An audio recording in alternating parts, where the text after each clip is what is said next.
പയ്യന്നൂരിലെ party fund തട്ടിപ്പുമായി ബന്ധപ്പെട്ട് വലിയ ചർച്ചകളാണ് നടത്തുന്നത്. അതിൽ CPM പ്രധാനമായും പറയുന്നത് വി കുഞ്ഞികൃഷ്ണൻ തന്നെ തനിക്ക് തെറ്റുപറ്റിയെന്ന് സമ്മതിക്കുകയും ഈ പാർട്ടി ഫണ്ട് തട്ടിച്ചില്ല അല്ലെങ്കിൽ അവിടെ ഒരു പണവും നഷ്ടമായില്ല എന്ന അന്വേഷണ കമ്മീഷൻ റിപ്പോർട്ടിനെ അംഗീകരിക്കുകയും ചെയ്തു എന്നാണ്. ഇപ്പോൾ വി കുഞ്ഞികൃഷ്ണൻ തന്നെ നമുക്കൊപ്പം ചേരുന്നുണ്ട്. ഇന്നലെ KK രാഗേഷും MV ജയരാജനും പറഞ്ഞത് താങ്കളുടെ ശ്രദ്ധയിൽപ്പെട്ടു എന്ന് കരുതുന്നു. ശരിക്കും ഈ ഫണ്ട് തട്ടിപ്പിൽ കമ്മീഷൻ അങ്ങനെ ഒരു തട്ടിപ്പ് നടന്നിട്ടില്ല എന്ന കണ്ടെത്തലിനെ താങ്കൾ അംഗീകരിച്ചിട്ടുണ്ടോ? അത് താങ്കൾ ഉന്നയിച്ച ആരോപണം തെറ്റാണെന്ന് താങ്കൾ ഏറ്റു പറഞ്ഞിട്ടുണ്ടോ? ഞാൻ അംഗീകരിച്ചിട്ടില്ല, തെറ്റാണെന്ന് ഞാൻ പറഞ്ഞിട്ടില്ല. എന്ന് മാത്രമല്ല, ഈ റിപ്പോർട്ട് ഞാൻ അംഗീകരിക്കുന്നില്ല എന്നും ഇത്തരത്തിലാണ് ജില്ലാ കമ്മിറ്റി തീരുമാനമെങ്കിൽ ഈ പാർട്ടിയുമായി യോജിച്ചു പോകാൻ സാധിക്കില്ല എന്നും ഞാൻ ഇന്നത്തോടുകൂടി പ്രവർത്തനം അവസാനിപ്പിക്കുകയാണ് എന്നും ഏരിയ കമ്മിറ്റി യോഗത്തിൽ തന്നെ, ഈ തീരുമാനം റിപ്പോർട്ട് ചെയ്ത ഏരിയ കമ്മിറ്റി യോഗത്തിൽ തന്നെ ഞാൻ എൻ്റെ അഭിപ്രായം പ്രകടിപ്പിച്ച് പിറ്റേ ദിവസം മുതൽ പ്രവർത്തനത്തിൽ നിന്ന് മാറി നിൽക്കുകയാണ് ചെയ്തത്. 8 മാസത്തോളം കാലം ഞാൻ പ്രവർത്തന രംഗത്തുണ്ടായിട്ടില്ല. ഒരു പ്രവർത്തനത്തിലും ഞാൻ പങ്കെടുത്തിട്ടില്ല, മാറി നിന്നു. പിന്നീട് നേതാക്കന്മാരൊക്കെ ഇടപെട്ട് സംസാരിച്ച് പാർട്ടിയിലേക്ക് തിരിച്ചു വരണം എന്നൊക്കെ പറഞ്ഞതിൻ്റെ അടിസ്ഥാനത്തിലാണ് പിന്നീട് വീണ്ടും തിരിച്ചു വന്നത്. ഇത് മാത്രമല്ല, ഞാൻ ആ കമ്മിറ്റിയിൽ അവസാനമായി ഒരു ചോദ്യം നേതാക്കന്മാരോട് ചോദിച്ചു. യഥാർത്ഥത്തിൽ ധനരാജ് ഫണ്ടുമായി ബന്ധപ്പെട്ടുകൊണ്ട് വീട് നിർമ്മാണത്തിന് എത്രയാണ് ചെലവഴിച്ചത്? ഒന്ന് പറ. 29.25 ലക്ഷത്തിൻ്റെ ഒരു കണക്കുണ്ട്, 30 ലക്ഷത്തിൻ്റെ ഒരു കണക്കുണ്ട്, 34.4 ലക്ഷത്തിൻ്റെ ഒരു കണക്കുണ്ട്. ഈ 3 കണക്കുണ്ട്. ഇതിലേതാണ് ശരി?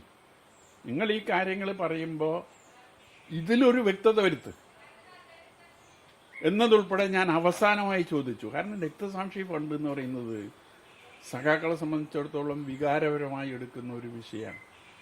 അതിലൊരു പൈസയുടെ തട്ടിപ്പ് നടത്താൻ സാധാരണഗതിയിൽ ഒരു കമ്മ്യൂണിസ്റ്റുകാരനും തയ്യാറാവില്ല. അപ്പോൾ ഇതിങ്ങനെ 3 കണക്കാണ്. ഇതിലേതാണ് ശരി എന്ന് നിങ്ങൾ ഈ കമ്മിറ്റിയിൽ ഈ അവസാന നിമിഷമെങ്കിലും പറയാൻ തയ്യാറാവും എന്ന് ഞാൻ പറഞ്ഞു. അതിനും ഒരു മറുപടി അവർക്കുണ്ടായിരുന്നില്ല. ഞാൻ അംഗീകരിച്ചു എന്നും എനിക്ക് തെറ്റുപറ്റിയെന്നും ഇപ്പോൾ നേതാക്കന്മാർ വിശദീകരിക്കുന്നത് ഈ വിഷയത്തെ ട്വിസ്റ്റ് ചെയ്ത് അവതരിപ്പിക്കുന്നതിന് വേണ്ടിയാണ്. ഇത് 2022 ഈ കാര്യങ്ങൾ തീരുമാനിക്കുന്നത്. ഫണ്ട് തട്ടിപ്പ് 16/9/22 ഏരിയ കമ്മിറ്റി യോഗം ചേർന്ന് ജില്ലാ കമ്മിറ്റി നടപടി വിശദീകരിക്കുന്നത്. എന്നെ ഏരിയ സെക്രട്ടറി സ്ഥാനത്ത് നിന്ന് മാറ്റുന്നത് അന്നാണ്. ഞാൻ 12/9/2025 കഴിഞ്ഞ വർഷം 12/9/2025 ജില്ലാ കമ്മിറ്റിയിൽ 2 വിഷയങ്ങൾ ഉന്നയിക്കുകയുണ്ടായി. അത് പുതിയ വിഷയങ്ങളാണ്. ഫണ്ട് തട്ടിപ്പ് ബന്ധപ്പെട്ടല്ല. ഫണ്ട് തട്ടിപ്പുമായി ഒരു ബന്ധവുമില്ല. ഫണ്ട് തട്ടിപ്പ് 3 വിഷയമാണ്. 1 2021 തെരഞ്ഞെടുപ്പ് ഫണ്ട്, 2 ധനരാജ് രക്തസാക്ഷി ഫണ്ട്, 3 കെട്ടിട നിർമ്മാണ ഫണ്ട്, ഏരിയ കമ്മിറ്റി ഓഫീസ് നിർമ്മാണ ഫണ്ട്. ഈ 3 ഫണ്ടുമായി ബന്ധപ്പെട്ടുകൊണ്ടാണ് 2021 മുതൽ പാർട്ടിക്കകത്ത് ചർച്ച ചെയ്തുകൊണ്ടിരിക്കുന്നത്. അതിലാണ് 2022 സെപ്റ്റംബറിൽ ഒരു നിലപാടെടുത്ത് പാർട്ടിയെ ജില്ലാ കമ്മിറ്റി വിശദീകരിക്കുന്നു. ആ നിലപാടിനോട് ഒരു തരത്തിലും ഞാൻ യോജിച്ചിട്ടില്ല. ക്ലാരിഫിക്കേഷൻ. അത് TV രാജേഷും PV ഗോപിനാഥും ആയിരുന്നു ആ കമ്മീഷന്റെ അംഗം. ആ കമ്മീഷൻ പറഞ്ഞത് ഇങ്ങനൊരു തട്ടിപ്പ് നടന്നിട്ടേ ഇല്ലെന്നാണ്. പാർട്ടിയുടെ ഒരു പൈസയും നഷ്ടപ്പെട്ടിട്ടില്ല എന്നും ഒരാളും വ്യക്തിപരമായി ഒരു പൈസയും കൈക്കലാക്കിയിട്ടില്ല എന്നുമാണ് ആ കമ്മീഷന്റെ നിഗമനം. അത് താങ്കൾ അംഗീകരിക്കുന്നതില്ല. ഞാൻ അന്ന് തന്നെ അവരോട് ചോദിച്ചു, നമ്മൾ തെരഞ്ഞെടുപ്പിന് വേണ്ടി പിരിക്കാൻ ഉപയോഗിച്ച റെസീറ്റ് പൂർണ്ണമായി ഇപ്പോഴും തിരിച്ചു വന്നിട്ടില്ല. ഈ റെസീറ്റ് പൂർണ്ണമായും പാർട്ടിയുടെ മുമ്പിൽ തിരിച്ചു വരാതെ ഒരു പൈസ നഷ്ടപ്പെട്ടിട്ടില്ല എന്ന് ആർക്കെങ്ങനെ പറയാൻ കഴിയും? ആ തിരിച്ചു വരാത്ത റെസീറ്റിൽ ഫണ്ട് മുറിച്ചിട്ടുണ്ടോന്ന് തിരിച്ചു വന്നാലല്ലേ നമുക്ക് പറയാൻ പറ്റൂ. അപ്പോൾ ഫണ്ട് റെസീറ്റ് ഇപ്പോഴും ഇന്നും തിരിച്ചു വന്നിട്ടില്ല. ഈ നിമിഷം വരെ ആ ഫണ്ട് റെസീറ്റ് തിരിച്ചു വന്നിട്ടില്ല. അപ്പോൾ നമ്മൾ ഉപയോഗിച്ച റെസീറ്റ് പൂർണ്ണമായും ഓഡിറ്റിന് വിധേയമാക്കാനോ പാർട്ടിയുടെ മുമ്പിലേക്കോ തിരിച്ചു വരാത്ത സന്ദർഭത്തിൽ എങ്ങനെയാണ് ഒരു പൈസ പോലും പാർട്ടിക്ക് നഷ്ടപ്പെട്ടിട്ടില്ല എന്ന് പറയാൻ നിങ്ങൾക്ക് സാധിക്കുന്നത്? നിങ്ങളുടെ വല്ല മാന്ത്രിക വിദ്യയുണ്ടോ എന്ന് ഞാൻ ചോദിച്ചു. അതിനൊന്നും അവർക്ക് ഉത്തരവില്ല. ഈ പുതിയ വിഷയം 2025 ഉയർന്നു വന്നപ്പോൾ അതിന് ഞാൻ പറഞ്ഞ മറുപടിയെ ട്വിസ്റ്റ് ചെയ്ത് 2022 ഫണ്ട് വിവാദവുമായി ബന്ധപ്പെട്ട് ആണ് എന്ന് വരുത്തി തീർക്കാനുള്ള ശ്രമമാണ് നേതൃത്വം നടത്തിക്കൊണ്ടിരിക്കുന്നത്. അതായത് 2025 താങ്കൾ എന്താണ് പുതിയൊരു പരാതി, പുതിയൊരു വിഷയം പാർട്ടിക്ക് മുന്നിൽ ഉയർത്തുന്നത് എന്താണ്? 12/9/2025 ജില്ലാ കമ്മിറ്റിയിലാണ് ഞാൻ ഈ വിഷയം ഉന്നയിക്കുന്നത്. രണ്ട് കാര്യമാണ്. ഒന്ന്, EP ജയരാജനുമായി ബന്ധപ്പെട്ട വിഷയമാണ്. അതിൽ നേരത്തെയുള്ള ഒരു കാര്യമാണ്, ജാവദേക്കർ കേരളത്തിൽ CPM-ന്റെ ഏക നേതാവിനെ മാത്രമേ കണ്ടുള്ളൂ, അത് EP ജയരാജനെയാണ്. അതെന്തിനു വേണ്ടി എന്നത് ഇന്നും പാർട്ടി സഖാക്കൾക്ക് ബോധ്യമില്ല. അതങ്ങനെ ഒരു വിശദീകരണം നൽകിയിട്ടുമില്ല. അത് പല ചർച്ചകളും നാട്ടിൽ നടക്കുന്നുണ്ട്. EP ജയരാജന്റെ റിസോർട്ടുമായി ബന്ധപ്പെട്ടുകൊണ്ട് ഉള്ള ചില പ്രചരണങ്ങൾ മാധ്യമങ്ങളിലാകെ വന്നിട്ടുണ്ട്. അതോടൊപ്പം തന്നെ ഈ ഫണ്ട് വിവാദവുമായി ബന്ധപ്പെട്ടുകൊണ്ടും ചില കാര്യങ്ങൾ പയ്യന്നൂരിൽ ഒരു മർമറിങ് നടക്കുന്നുണ്ട് എന്നതിന്റെ അടിസ്ഥാനത്തിൽ, പറഞ്ഞു കേട്ട അറിവിന്റെ അടിസ്ഥാനത്തിൽ ആ വിഷയവും ഞാൻ ഉന്നയിച്ചു. അല്ലല്ല, രണ്ടാമത്തെ കാര്യം, പയ്യന്നൂരിൽ ഒരു സഹകരണ സ്ഥാപനം ഭൂമി വാങ്ങിയതുമായി ബന്ധപ്പെട്ടുകൊണ്ട് അതിൽ വലിയ കമ്മീഷൻ ഉണ്ട് എന്നതാണ്. 20 കോടി രൂപ മുടക്കിയാണ് ആ ഭൂമി വാങ്ങിയത്. അത് ലാൻഡ് ബാങ്കിൽപ്പെട്ട ഭൂമിയാണ്. നിർമ്മാണ പ്രവർത്തനമൊന്നും അവിടെ നടത്താൻ സാധിക്കില്ല. അങ്ങനെ ഒരു ഭൂമിയാണ് വലിയ വില കൊടുത്ത് ഈ സഹകരണ സംഘം വാങ്ങിയത്. അപ്പോൾ അതിൽ കമ്മീഷൻ ഇടപാടുണ്ട് എന്നതായിരുന്നു എൻ്റെ ആക്ഷേപം. ഈ രണ്ട് വിഷയങ്ങളാണ് ഞാൻ കമ്മിറ്റിയിൽ ഉന്നയിച്ചത്. അതുമായി ബന്ധപ്പെട്ടുകൊണ്ട് കമ്മീഷനെ വെക്കാനാണ് ജില്ലാ കമ്മിറ്റി തീരുമാനിച്ചത്. ആ കമ്മിറ്റിയിൽ ഞാൻ പറഞ്ഞു, ഈ കമ്മീഷൻ വെക്കുന്നതിനോട് എനിക്ക് യോജിപ്പില്ല. കാരണം കമ്മീഷൻ വെച്ചതിൻ്റെ ഒരു അനുഭവം നേരിട്ടുള്ളയാളാണ് ഞാൻ. പയ്യന്നൂരിലെ ഫണ്ട് വിവാദവുമായി ബന്ധപ്പെട്ട് വെച്ച കമ്മീഷന്റെ റിപ്പോർട്ട് എന്താണെന്നും അതിൻ്റെ മേലെ നേതൃത്വം സ്വീകരിച്ച നിലപാട് എന്താണെന്നും നല്ല ബോധ്യം എനിക്കുണ്ട്. അതുകൊണ്ട് ഈ കമ്മീഷൻ വെക്കുന്നതിനോട് ഞാൻ യോജിക്കുന്നില്ല എന്ന് ആ കമ്മിറ്റിയിൽ തന്നെ ഞാൻ പറഞ്ഞു. എന്നിട്ട് പറഞ്ഞു, ഏതായാലും ഞാൻ കമ്മീഷനെ ബഹിഷ്കരിക്കുന്നൊന്നുമില്ല എന്നും പറഞ്ഞു. വത്സം പനോളി, എം പ്രകാശം മാസ്റ്റർ, P ഹരീന്ദ്രൻ, ഈ 3 പേരടങ്ങിയ കമ്മീഷനെയാണ് അന്ന് നിശ്ചയിച്ചത്. ആ കമ്മീഷൻ ആദ്യം തെളിവെടുപ്പുമായി ബന്ധപ്പെട്ടുകൊണ്ട് എന്നെയാണ് വിളിപ്പിച്ചത്. കാരണം ഞാനാണല്ലോ പരാതിക്കാരൻ. അവരെന്നോട് തെളിവാണ് ആവശ്യപ്പെട്ടത്. തെളിവ് ആവശ്യപ്പെട്ടപ്പോൾ ഈ ജാവദേക്കർ വന്ന് കണ്ടതും റിസോർട്ടുമായി ബന്ധപ്പെട്ടുകൊണ്ട് വലിയ വാർത്തകൾ മാധ്യമങ്ങളിൽ വന്നതും അതിൽ വ്യക്തിപരമായി തെളിവ് ശേഖരിക്കാനൊന്നും ഞാൻ പോയിട്ടില്ല. അപ്പോൾ എനിക്കെന്ത് തെളിവ് കൊടുക്കാൻ പറ്റും? ഇതെല്ലാം പൊതുസമൂഹത്തിൽ ചർച്ച ചെയ്യപ്പെടുന്ന ഒരു വിഷയമാണ്.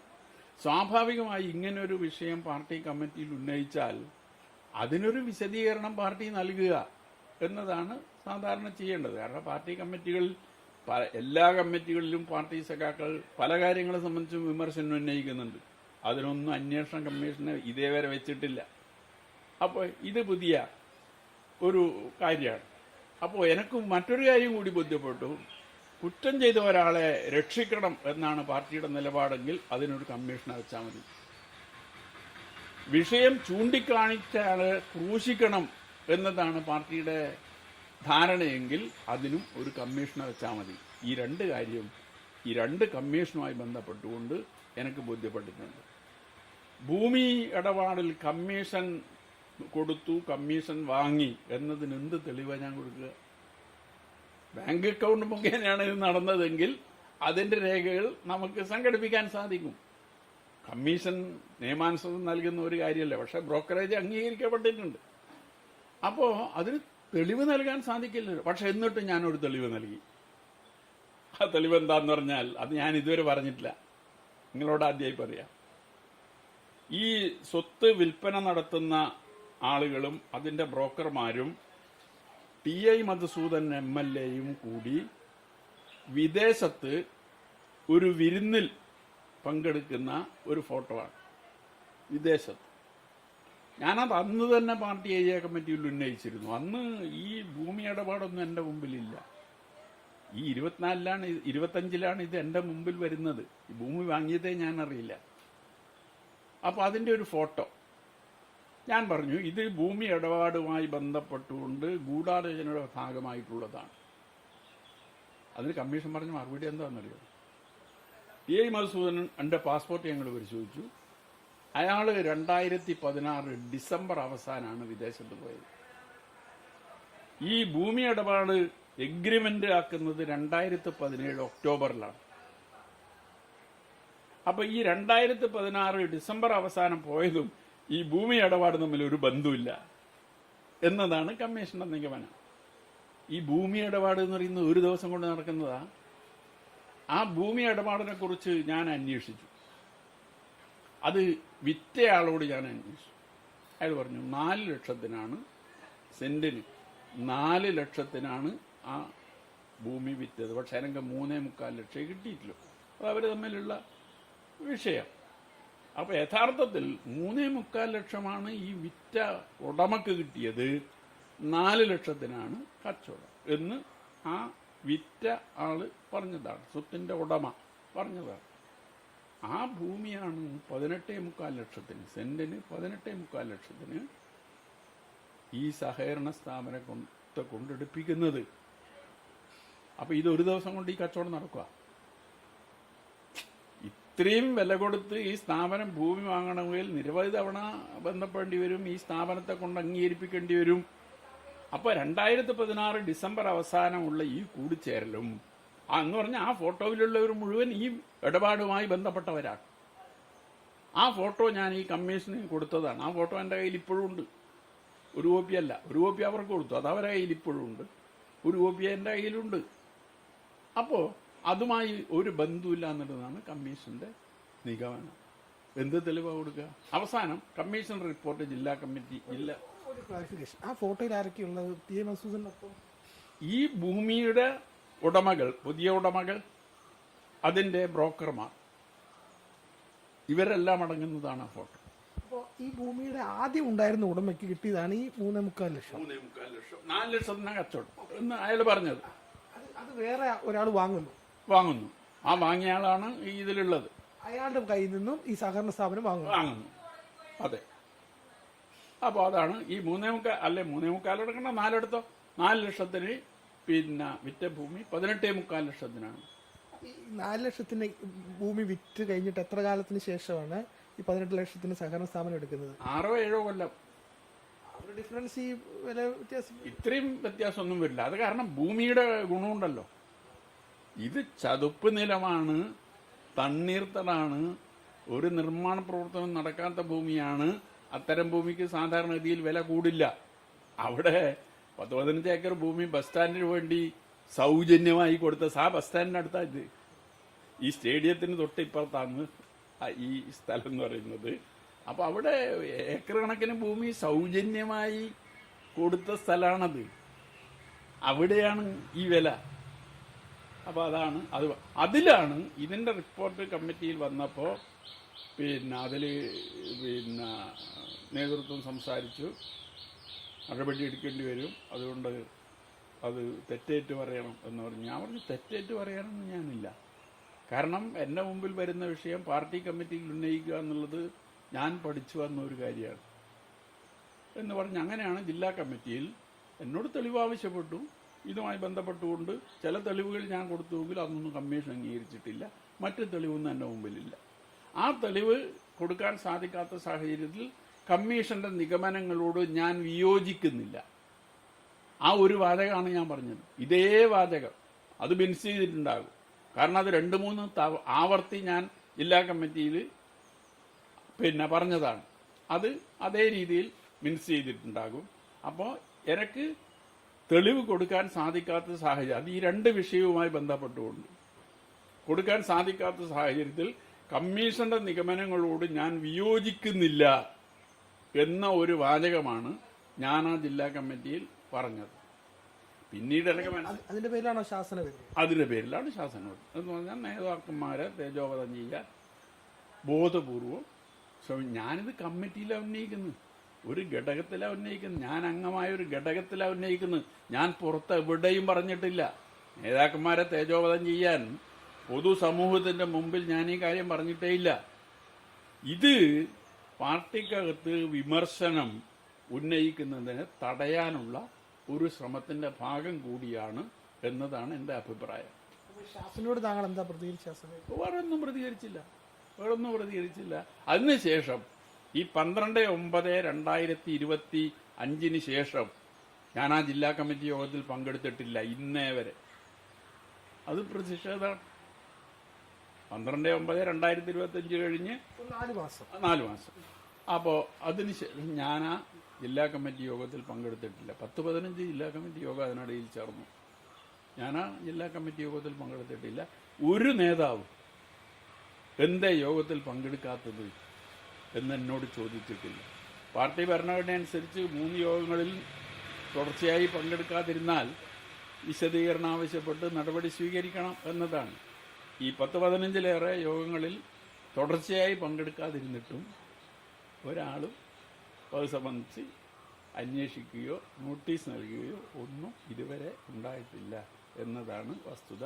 അപ്പോൾ ഈ നടപടിയെടുത്ത തീയതി മുതൽ ഇതിനെ ട്വിസ്റ്റ് ചെയ്ത് ഇത് 2022 ഫണ്ട് വിവാദത്തിന്റെ ഭാഗമാണ് എന്ന് വരുത്തി തീർക്കാനുള്ള ബോധപൂർവമായ ശ്രമമാണ് നേതൃത്വത്തിന്റെ ഭാഗത്തു നിന്നുണ്ടായത്. ഇപ്പോൾ ഇന്ന് ജില്ലാ സെക്രട്ടേറിയറ്റ് യോഗം ചേരുന്നു. താങ്കൾക്കെതിരെ നടപടി ഉണ്ടാവും. അത് കടുത്ത നടപടി പുറത്താക്കാൻ പോകുന്നു. നാളെ ജില്ലാ കമ്മിറ്റി യോഗമുണ്ട്. നാളത്തെ ജില്ലാ കമ്മിറ്റി യോഗത്തിലാണ് സാധാരണഗതിയിൽ നടപടിയെടുത്ത് തീരുമാനം പുറത്തു വരിക. പക്ഷേ ഇന്ന് സെക്രട്ടറി എന്തെങ്കിലും ഉണ്ടെങ്കിൽ സെക്രട്ടേറിയറ്റ് ആലോചിച്ച് തീരുമാനിക്കും. അത് അതെ, അത് ജില്ലാ കമ്മിറ്റിയിൽ കൂടി പറഞ്ഞ് മാത്രമേ റിപ്പോർട്ട് ചെയ്യൂ. പക്ഷേ കമ്മിറ്റി ചേർന്നാൽ അതെല്ലാം പരസ്യപ്പെടുന്നുണ്ടല്ലോ.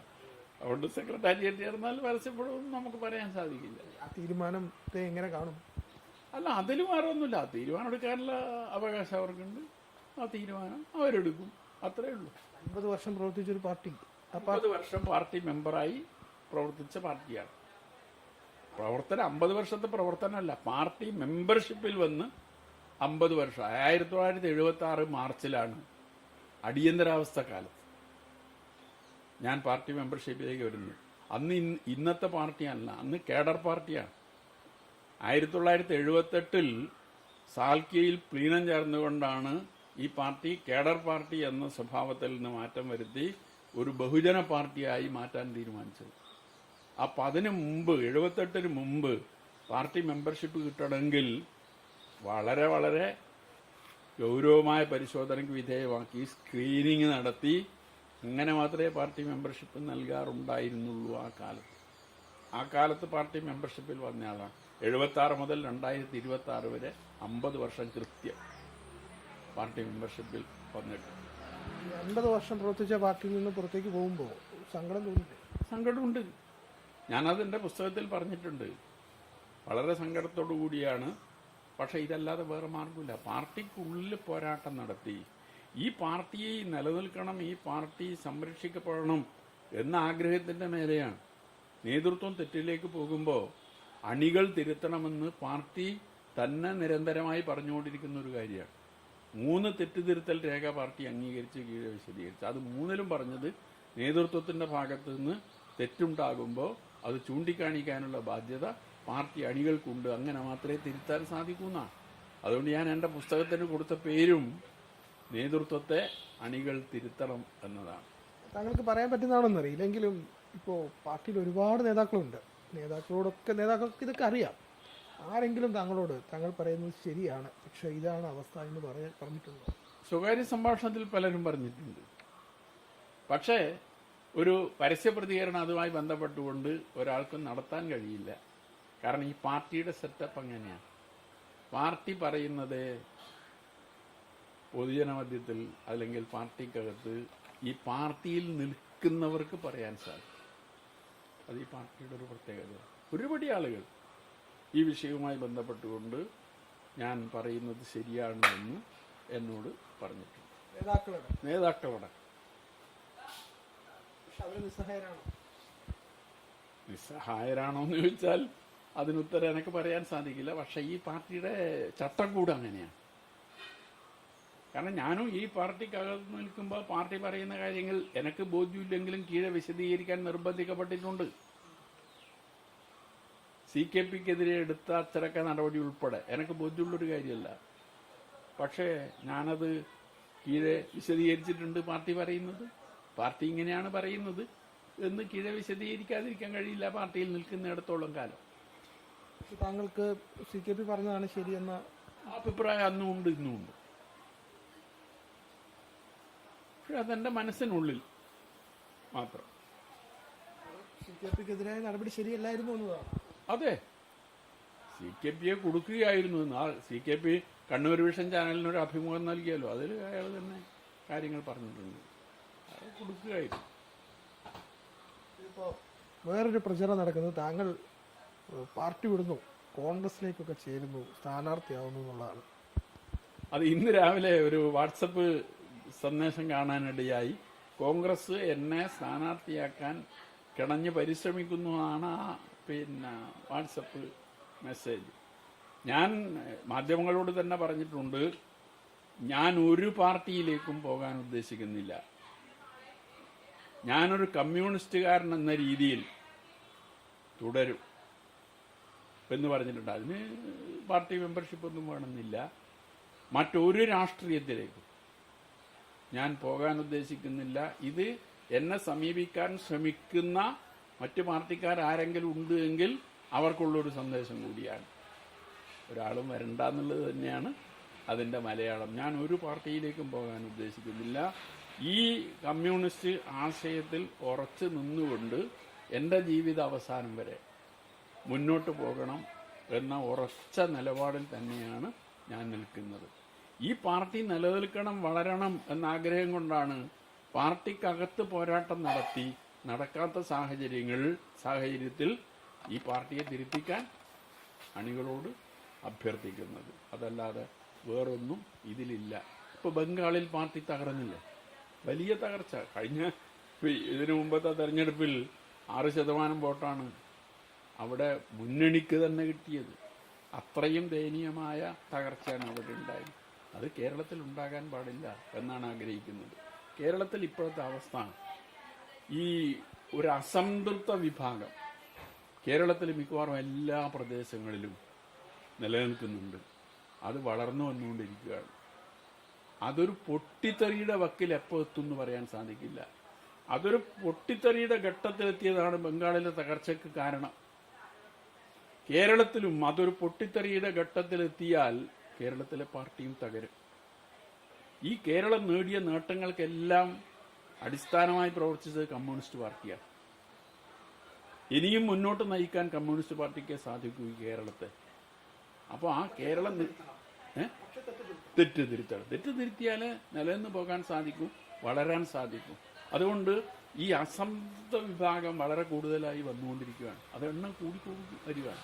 ഇപ്പോൾ താങ്കളുടെ നാട്, ഈ വെള്ളൂർ നാട്ടിൽ നിറയെ ഇപ്പോൾ ഫ്ലെക്സ് ബോർഡുകളൊക്കെ ഉണ്ട്. താങ്കളുടെ ചിത്രം പതിച്ച് ഒറ്റുകാരനെ തിരിച്ചറിയും എന്ന് പറഞ്ഞ് ഇന്നലെ കോൺഗ്രസ് BJP നടത്തിയ പ്രതിഷേധ പ്രകടനം CPM പ്രവർത്തകർ ആക്രമിക്കുന്ന സാഹചര്യമുണ്ട്.